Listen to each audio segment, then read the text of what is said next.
hoax call early Thursday morning brought a swarm of first responders to Chattanooga State and meant manpower was spent chasing down what eventually turned out to be nothing. Earlier this morning, we got a call that there was a gas leak, probably a man with a gun, a variety of different threats that caused us to respond. First responders rushed to the scene of what they anticipated to be a threat on campus. Softball stage has been cleared. That's the staging area, but the actual softball stadium has been checked.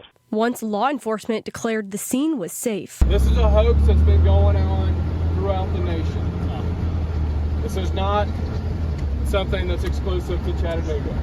We asked Interim Police Chief Harry Summers if there's any similarities between what happened Thursday with what happened at Brainerd High School last year. Obviously, there's some similarities. I'm not going to say there's not, but I would like to say that we're still investigating this, and I'd like to keep that kind of open. But yeah, there's some similarities. Back in 2023, Brainerd High School received a hoax call, and it wasn't the only one. This map shows our sister station's affiliates across the state. They say they saw similar calls to schools in their area, which include schools in the Tri-Cities, Knoxville, and parts of Middle and West Tennessee. You think about just the running of lights and siren of officers converging on a scene, the danger that we present to the public trying to get through traffic.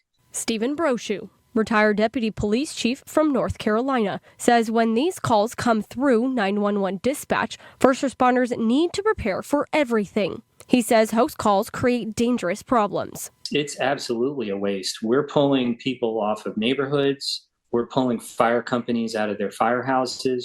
We're pulling ambulances off the road.